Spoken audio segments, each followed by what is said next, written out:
under white clouds, cielo di Pisa, out of all this beauty something must come.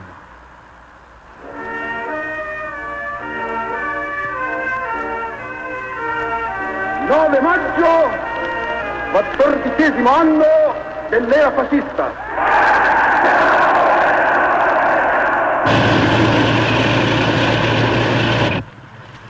In the final days of World War II, the American poet Ezra Pound was taken into custody near Genoa by the United States Armed Forces. He was charged with treason for making wartime broadcasts from fascist Italy. He'd begun doing some broadcasts before the war, and I think they were on literary subjects. It was entirely his own idea. The Italians did not ask him to do anything. He wasn't, by the way, ever bothering or thinking of broadcasting to the troops. In fact, he wasn't even on the radio band that went to the troops in Italy. He was talking to the people whom he thought might throw Roosevelt out of the White House. I think he was a damn fool. I think he was a literary peacock. He was not a fascist, because a fascist is someone who was close to Mussolini, who believed in what Mussolini was doing. No, let me say, who knew what Mussolini was doing, and who had some share in political power. Pound was isolated in an iron cage at the American Disciplinary Training Center at Pisa, and then moved to a tent and given access to a typewriter. In his 5 months' confinement at the camp, Pound wrote the Pisan Cantos, 11 sections of an epic poem of the 20th century. As a lone ant from a broken anthill, from the wreckage of Europe, ego scriptor. The rain has fallen, the wind coming down out of the mountain, Lucca forti de marmi. In one of the radio speeches, for instance, he said, someone was saying, why have you abandoned poetry for economics? And he says, I haven't abandoned poetry. So he continued to write cantos all the time in the back of his mind. I don't think he ever stopped writing cantos. I think that he has written cantos ever since that first ode to the West that he sent to his mother when he was 20. I was born in Haley, Idaho, near the Sawtooth Range. 5,000 feet above sea level and 5 million miles from anywhere, let alone civilization. I resolved that at 30 I would know more about poetry than any man living. In this search I learned more or less of 9 foreign languages. I read Oriental stuff in translation. I fought every university regulation and every professor who bothered me with requirements for degrees. I think Pound showed absolute good sense in going to Europe. He had to go to Europe because he was obsessed with Europe. And try to imagine Pound in New York. Try to imagine Pound in Chicago. It's absurd.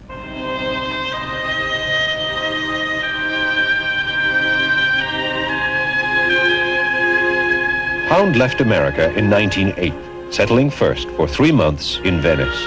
He began to absorb the language of Dante and Cavalcanti and the Romanesque architecture of northern Italy. But his great affinity was with the literature of southern France and the spirit of the troubadours.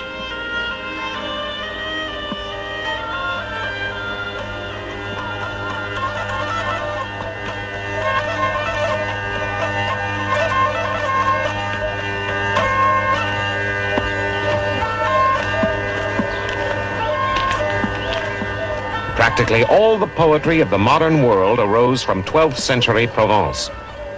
The Provençal triumph is an art between literature and music. A man may walk the hill roads and river roads from Limoges to Dordogne and learn a little of what the country meant to the wandering singers.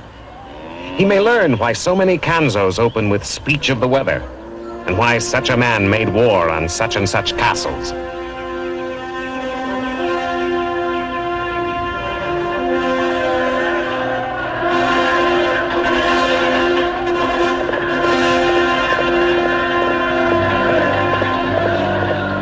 Plasmicam bei sobre els plats, tendes i pavidius fermats, e airanten le grazie, cambè per xampany o ringats, xavariers e xavars armats.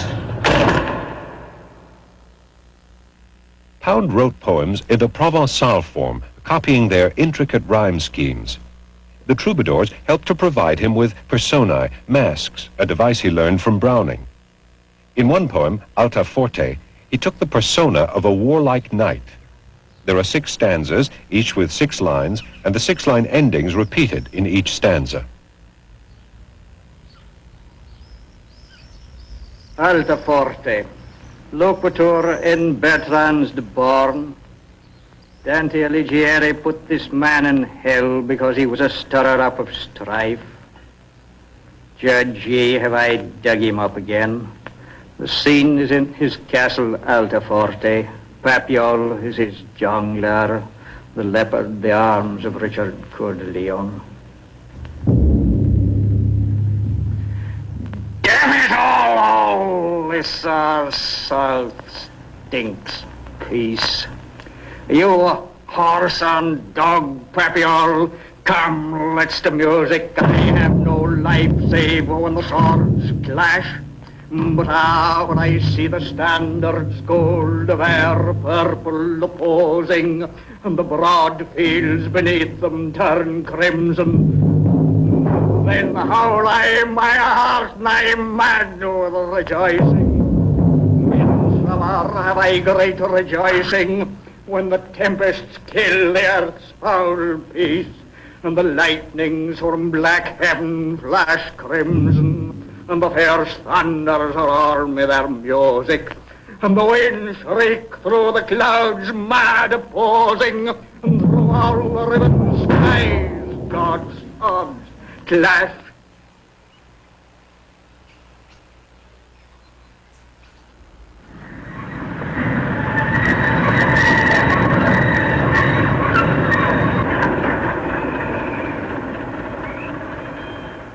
He says when he came to England he was 40 years out of date. And that is, I think, almost an understatement. I think he was at least half a century out of date when he arrived in England. It took a long time to catch up. Several years before he'd even got up to the 90s poets. He did believe before he reached England that Yeats was the only great poet living and went after him. If you'll read Yeats and Browning and Swinburne and Rossetti, you'll learn something about the progress of English poetry in the last century. Oh, of course, Rossetti was in a sense his father and his mother. It was Rossetti that had first wakened him up to the possibilities of poetry. Pound's teens must have been dominated by the sound of Rossetti and the feeling of Rossetti. Pound's romantic tastes were shared by Dorothy Shakespeare, a young English painter he met while giving a series of lectures at Regent Street Polytechnic. Dorothy was to become his wife and collaborator, sharing his energies for the new directions of the modernist movement. A great deal of modernism seems to have gotten underway simultaneously about 1909 or 10. Virginia Woolf said that sometime in December 1910, human nature changed. I don't think it is quite as mysterious as it looks. There was a lot of convergent technology suddenly coming to issue at about that time. The most evident thing that was going on was the electrification of the transport systems of all the big cities of the world almost at once.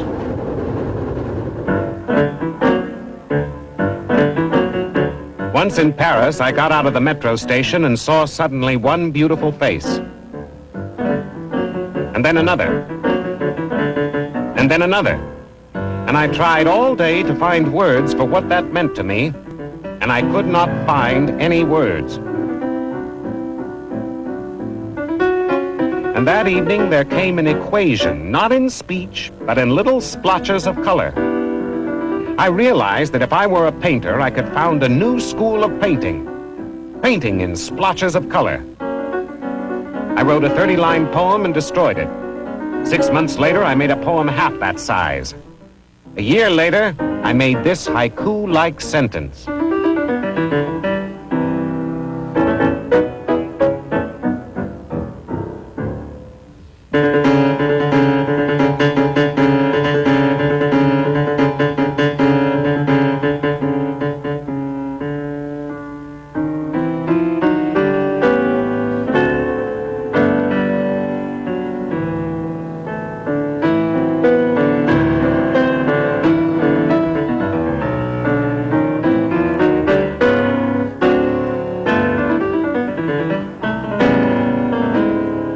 image is the poet's pigment. The image is not an idea. It is a radiant node or cluster, a vortex through which and from which and into which ideas are constantly rushing.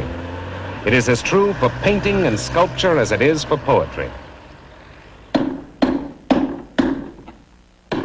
Pound borrowed ideas from the other arts. The most dynamic, the most daring innovations were being done in sculpture. I have written more than once that Gaudier-Brezhka was the most complete case of genius I have ever encountered. Here was the veritable spirit of awakening. The best conversation before World War I was to be found under a railway arch by Putney. And some of my best days, the happiest and the most interesting, were spent in his uncomfortable mud-floored studio.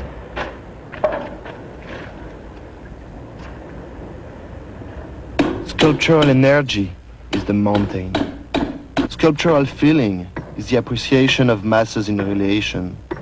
Sculptural ability is the defining of these masses by planes. In one of his poems, The Return, Pound tried to emulate the objective qualities of a Gaudier sculpture. It looks like a dismembered fragment of Sappho, the way fragments of Sappho look on the page when they're being reproduced from torn parchments. And the left-hand side has been ripped away. That was a way of using the classical heritage that nobody had ever thought of before.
Pre-war Europe was guttering down to its end.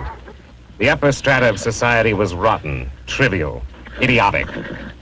In any case, the years immediately before the Great Slaughter were full of exhilaration for those in the middle of the action. All our work was the work of outlaws. Pound became a leader of the avant-garde, together with Wyndham Lewis and T.E. Hume. It was time for manifestos.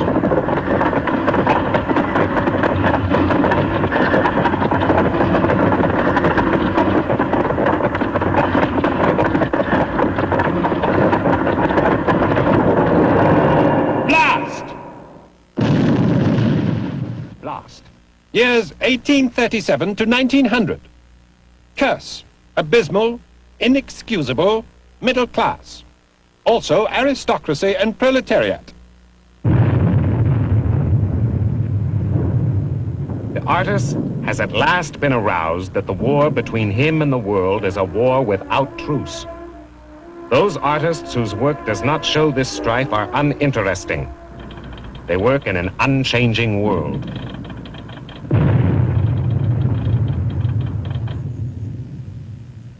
In the winter of 1914, Ezra and Dorothy Pound, newly married, were in Stone Cottage in Sussex with William Butler Yeats. Pound had been working on a series of Chinese translations which he called Cathay.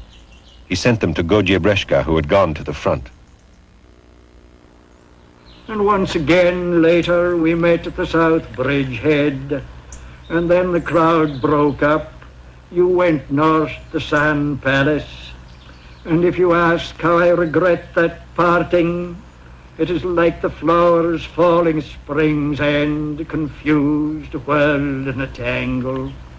What is the use of talking, and there is no end of talking, there is no end of things in the heart. I call in the boy, have him sit on his knees here to seal this, and send it 1,000 miles, thinking. You find in his work repeated references to the crime of war, to the fact that war was not necessary if people would only understand economic theory and how the politicians were manipulated by the banks. This war is possibly a conflict between two forces almost equally detestable: atavism and the loathsome spirit of mediocrity cloaked in graft. My problem is to keep alive a certain group of advancing poets, to set the arts in their rightful place as the acknowledged guide and lamp of civilization. His real concern, the concern that made him famous and made him a decisive, unique influence, was his enormous interest in and generosity about other poets and writers. Among the writers Pound tirelessly promoted were James Joyce and Ford Madox Ford. But his greatest literary discovery was a fellow American, T.S. Eliot. Eliot is the only American I know of who has made what I can call adequate preparation for writing. He has actually trained himself and modernized himself on his own. The rest of the promising young have done one or the other, but never both. Most of the swine have done neither. Pound's London career continued to be controversial. By 1917, he was contributing art reviews and then music reviews to the New Age. Everyone in London has heard of Mr. Dolmetsch and his instruments. As Lewis and Picasso are capable of revitalizing design, so a return to pattern music played on ancient instruments is able to make music again a part of life.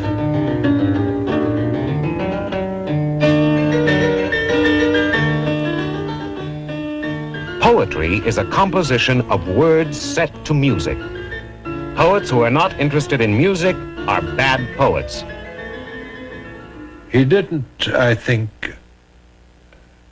get that idea straight out of nowhere. I think he got it from Walt Whitman. But in Homage to Sextus Propertius, Ezra discovered how to organize a poem on the model of music, so that every line grows out of the line before by modification of the rhythm. The effect is very much like sonata form. In Propertius' Rome, Caesar was plotting against India and extending the boundaries of empire to their maximum dimensions. The notion that history repeated in this way was always of interest to Pound. The notion, too, that you can put a poem together out of all those thousands of Latin words that lie around in the English vocabulary, avoiding the English words, the Anglo-Saxon words as much as possible, and in that way get a tone of aloof and ironic superciliousness, which was exactly the tone in which to approach the imperial theme in Pound's view. Caesar plots against India. Tigris and Euphrates shall from now on flow at his bidding. Tibet shall be full of Roman policemen. The Parthians shall get used to our statuary and acquire a Roman religion. One raft on the veiled flood of Acheron, Marius and Jugurtha together. Nor at my funeral either will there be any long trail bearing ancestral diaries and images, no trumpets filled with my emptiness. Nor shall it be on an italic bed, the perfumed cloths shall be absent. A small plebeian procession, enough and in plenty. There will be 3 books at my obsequies that I take my not unworthy gift to Persephone. You will follow the bare scarified breast, Nor will you be weary of calling my name, nor too weary to place the last kiss on my lips when the Syrian onyx is broken. He who is now vacant dust was once the slave of one passion. Give that much inscription, death, why tardily come?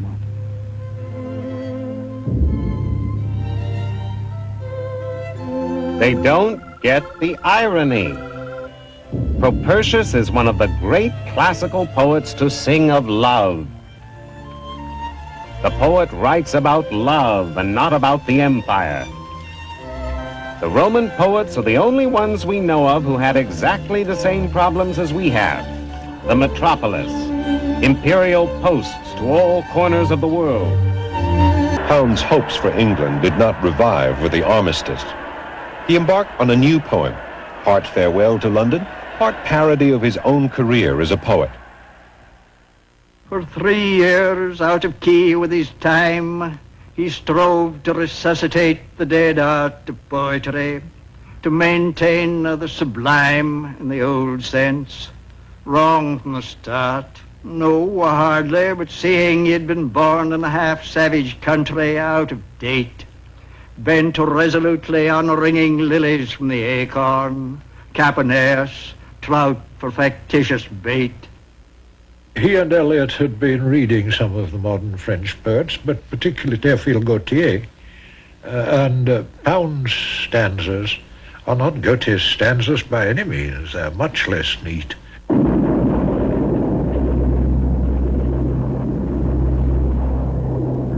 Daring as never before, wastage as never before, young blood and high blood, fair cheeks and fine bodies, fortitude as never before, frankness as never before, disillusions as never told in the old days, hysterias, trenched confessions, laughter out of dead bellies. There died a myriad, and were the best among them for an old bitch gone in the teeth, for a botched civilization.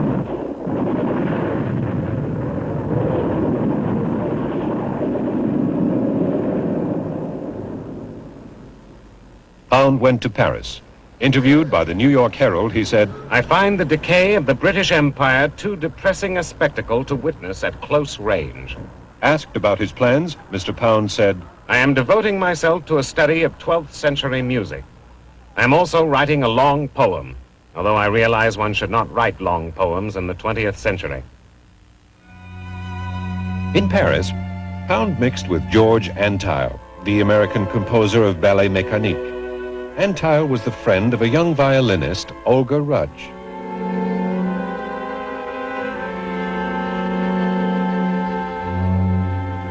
I saw him in the concert hall, but I never actually met him until a couple of weeks later. And I was told, oh, you know, he's a critic. And he'd been to our concert, you understand what I mean. And Ezra was looking extremely amused, as he might, because he had given us a very bad notice.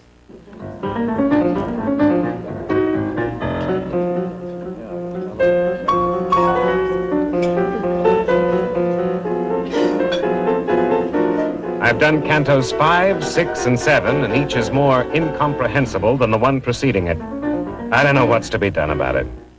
Pound's cantos began as one thing and very quickly slid into something else. They began as the translation from the Odyssey that begins the cantos indicates, as that most classical, most perfect of themes, the journey to the dead.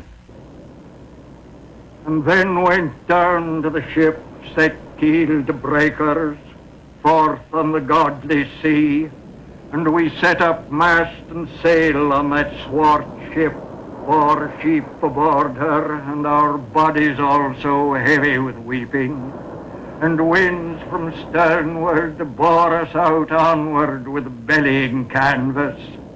Circe is this craft, the trim-coifed goddess.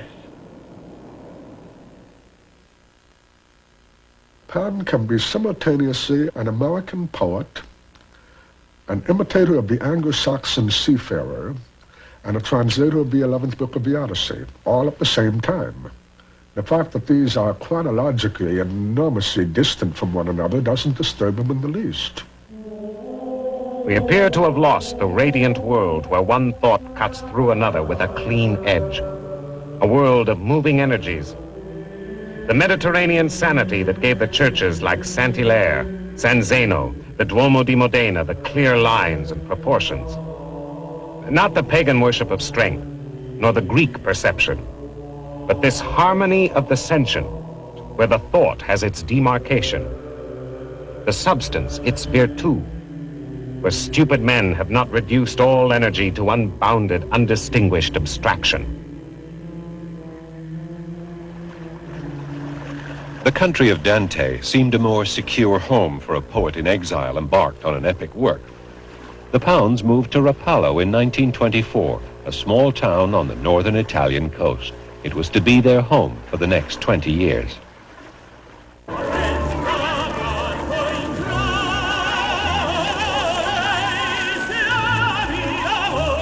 Well, it was a completely different atmosphere from now because it was the time of the English colony.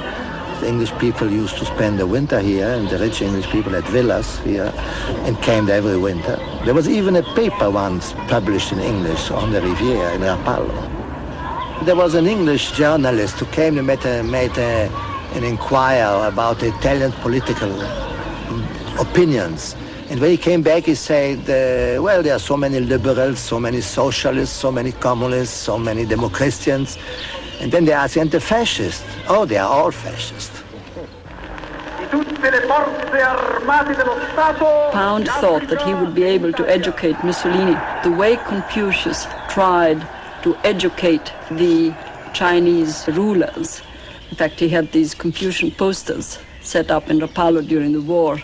If an archer misses the bullseye, he should look for the cause in himself, and to live in such a way that your descendants will be grateful, and all these mottos. Pound not only admired Confucian ethics, he discovered in the East a method for writing his cantos. Well, I get it that I'm no calligrapher and I never use a brush. You had primitive sun, then when they want to make it pretty, they square it up. And that's the sun. Then for the dawn, you got the sun over the horizon. And you have tree. And to get the east, you have the tree with the sun in its branches, the way you'd see the sun coming up. And later in the day, when the sun is higher, you got him there sitting on the very top of the tree. It is that if you set two things side by side, they will produce not only each other, but something else, which is really the reaction of the two together. Thus, you need not have connecting links all the time as you go on in the poetry. Pound promoted his ideas tirelessly, even from his Rapallo outpost. He wrote cantos and edited a literary supplement for Il Mare, the Rapallo newspaper.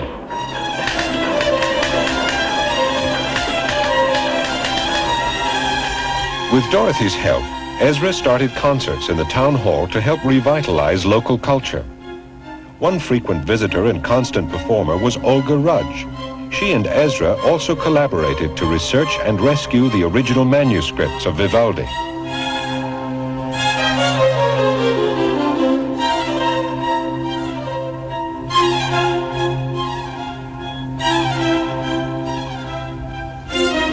In 1924, Ezra and Olga Rudge had a daughter, Mary. She was given into the care of foster parents in the Italian Tyrol for the first 10 years of her life. After a while, I think that he found it an interesting experience to be a parent. Obviously, he knew about Jean-Jacques Rousseau. I didn't, but... and then there is always the idea of the make it new. If you want to start civilization, I mean, you have to start somewhere. And with me, he certainly had a very, a clean slate. Well, I came here first in 1934, and it was arranged that I should become a student in what Ezra called the Ezuversity.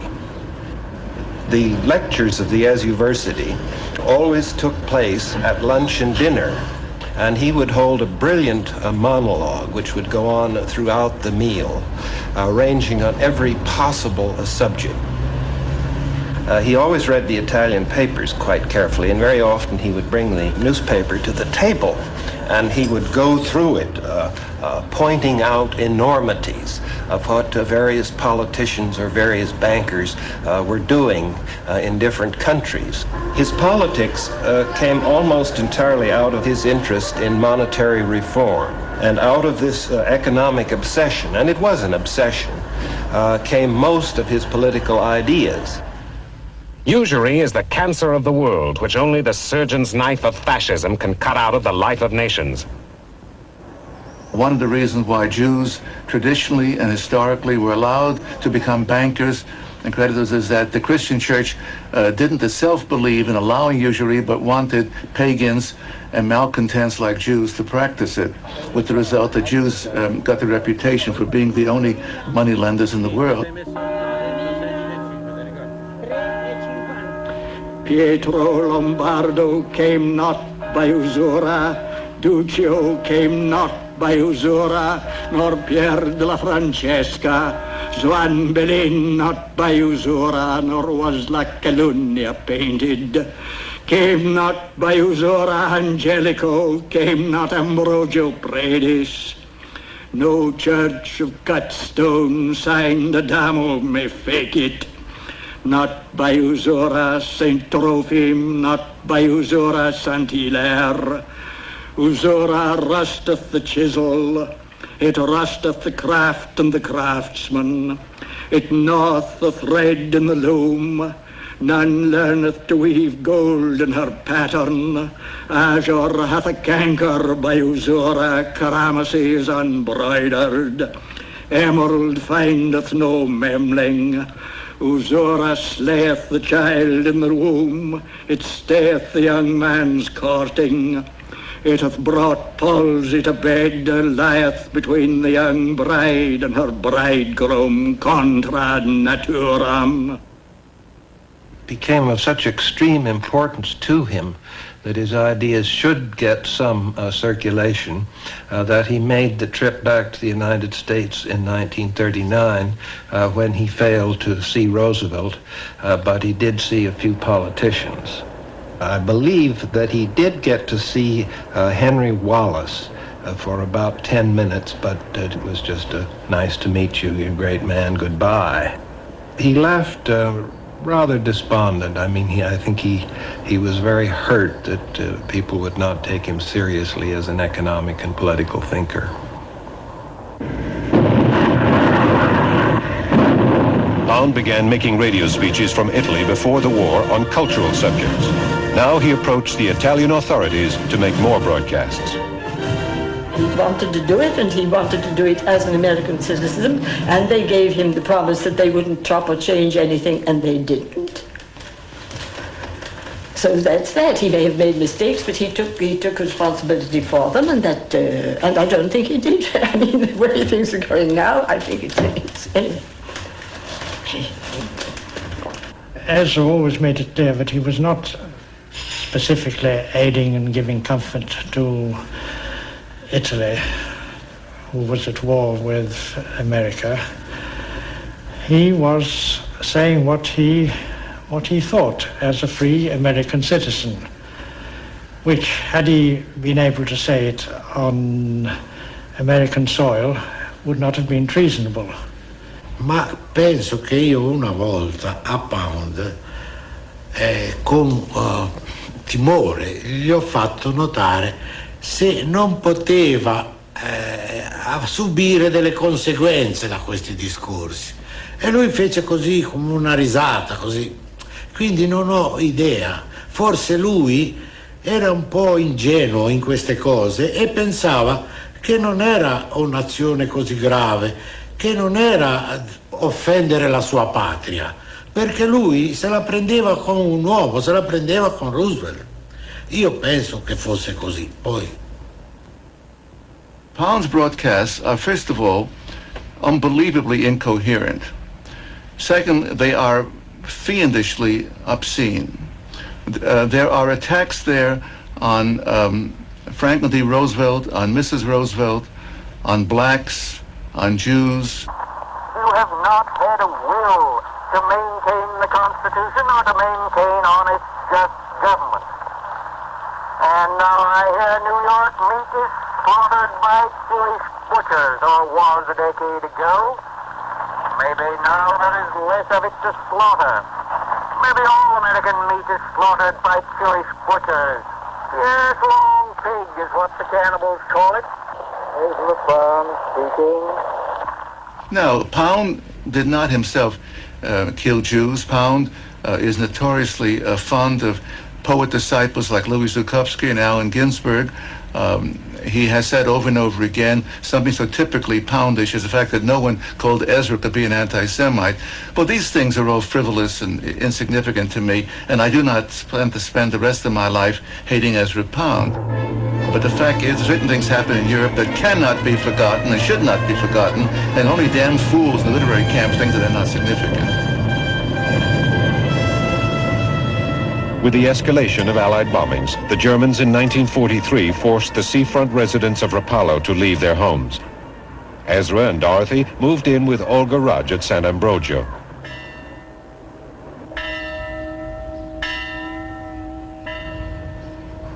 Well, the ménage à trois was unavoidable because of the war. There was nothing else they could do. And it was certainly not happy for any of them, as far as I can tell. People don't realize also that Ezra was never so poor in his life. He just made his bare expenses, and he had 3 women to support. Dorothy had nothing, and I had nothing. And so that, it was extremely, extremely tight.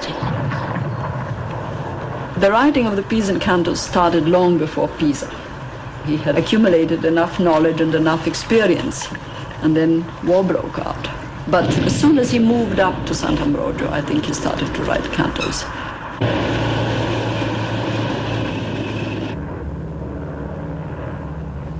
You understand, these partisans that came for Ezra, they were common thieves. They were in prison for robbing villas. They were just simply thieves, and so they were liberated. So they living in the thing, they thought they would get a very fine reward from the Americans. When Ezra was put into the camp, he disappeared from the circulation. Nobody knew where he was for months and months and months.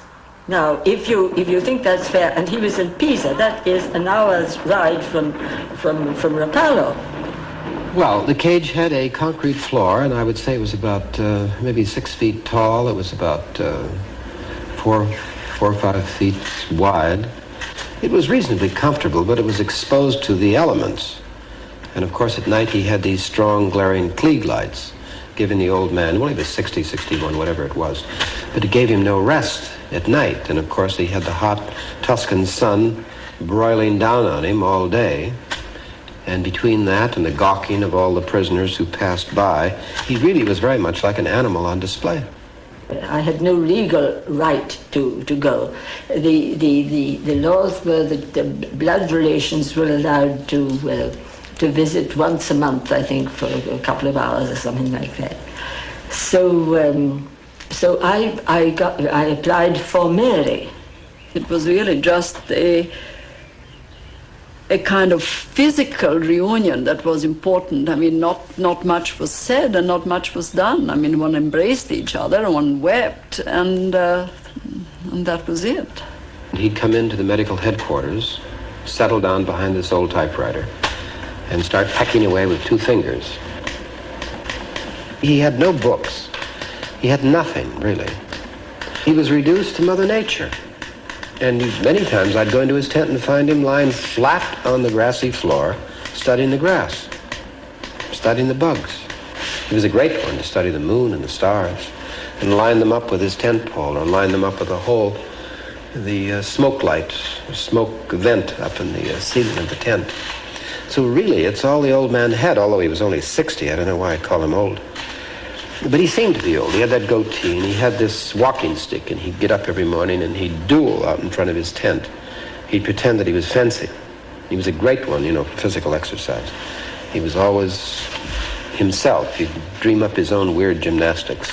Very abrupt, very jerky, and always very pointed with that cane or walking stick that he had. There's virtually nothing in the cantos to reflect the fact that the author was being charged with treason. I think if you didn't know that, you would probably never be able to extract it from the poem. The concentration is on the total collapse of the Mussolini regime and the whole fascist experiment. The enormous tragedy of the dream and the peasant's bent shoulders. This leaves the author with nothing to do but return in memory to London. And the real site of the Pisan cantos much of the time is London. The landscape is Italian. And against that Italian landscape we have moving the ghosts of those he knew in London and the world that he left behind him. And a certain amount of self-examination about whether that was the most fundamental mistake of his life, whether he should have stayed there.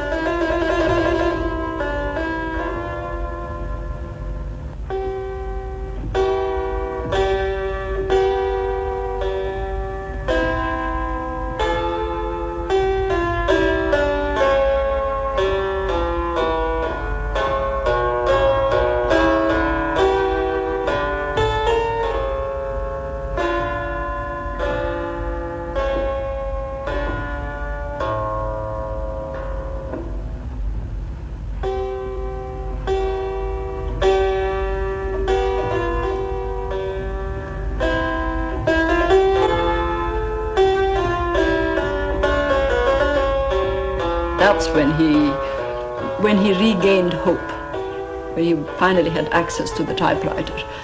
And, when we speak of his hope and his optimism and his sort of American dream, I think it flared up tremendously as soon as the Americans arrived in Italy. He thought that now he could finally tell them, everything that he knew, that he could finally put his knowledge to the service of his country.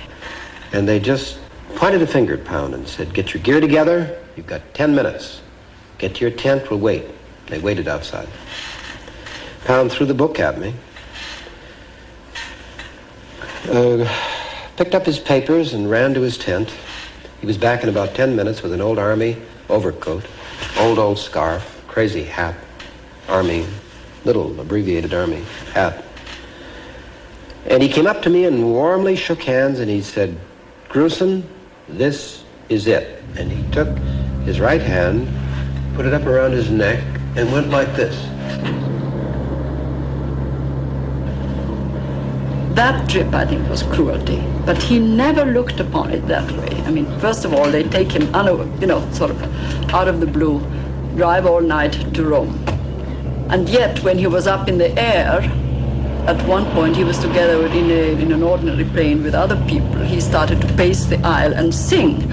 And some person, whose name I have fortunately forgotten, has written a little piece of saying, well, this is obviously a sign of madness. And when I read that, I got so angry because this was the first time that Pound was up in the air.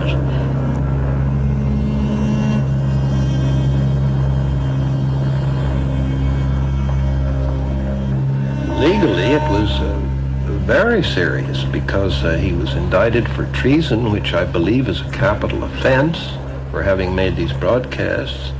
And the government had imported all these plane load of witnesses from the Italian radio building who would point the finger and say, yes, this is the man who made such and such a broadcast.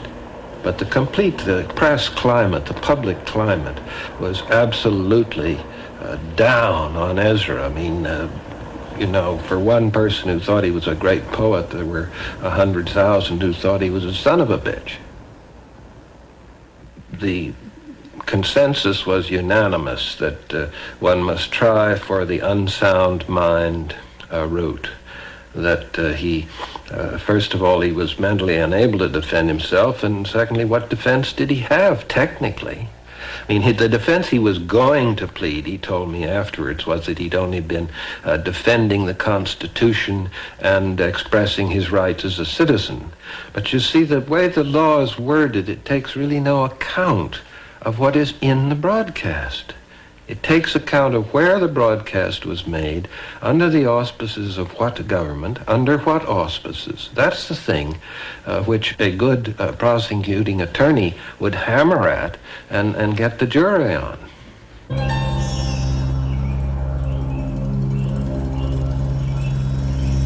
At that stage, I think he had given up hope for America. Because, I mean, this hope for America, this creating of a paradise fit for humanity to live in, he had by that time given up.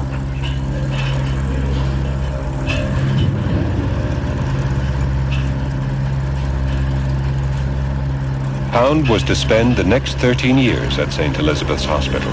First at Howard's Hall.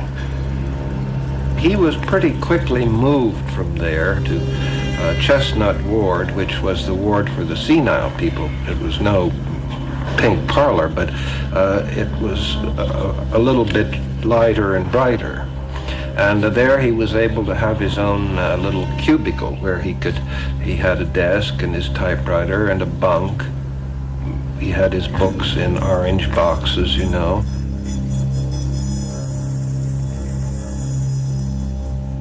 The thing about the cantos is that it does reflect a mind in great trouble. And I don't call that great trouble poetry. I call it great trouble. So that with all the beautiful things in the cantos, there are many beautiful lines. They are only beautiful lines. They are only wonderful fragments. They are only, how should I put it, hopes rather than deeds.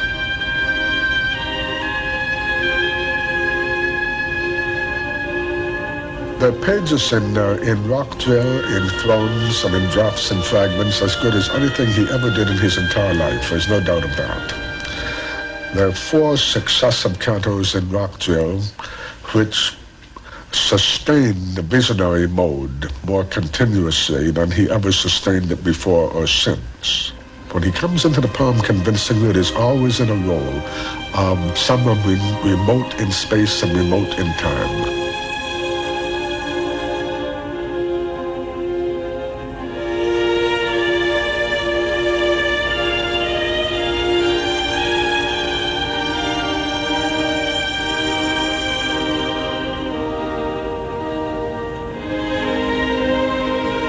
The movement to get Pound out of St. Elizabeth's was led by Archibald MacLeish, T.S. Eliot, and other writers. In 1958, they succeeded. The news that he was released, I heard on the radio. Sort of sheer chance that I just heard it, and I couldn't believe it. And when he came, it was just unbelievably wonderful, because it was so much better than any expectations. And then one realized, when the euphoria boiled down, one realized, of course, that he had missed out on 20 years' life. And you just can't recapture.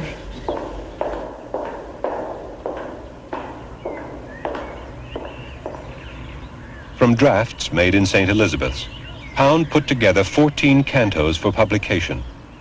He became restless. After 6 months at Brunenberg Castle, he wanted to resume the world he had once known.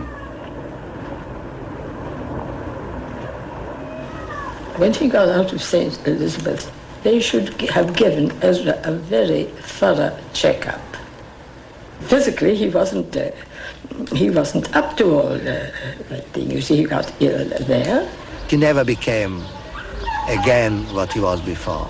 I don't know if it was connected with his illness and so, but he was another person then.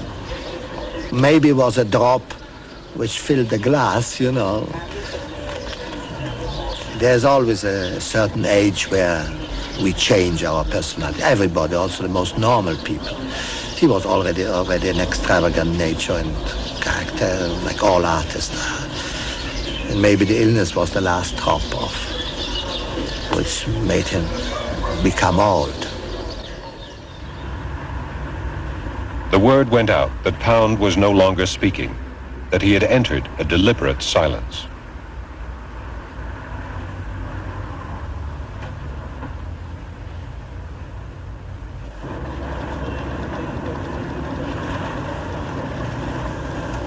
Part of the risk he is taking is that of conducting his life with sufficient scale and dignity to be an appropriate central figure for this poem.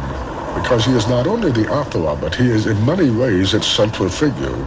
It's Odysseus, it's Confucius, it's rulers, it's economists are projections of him.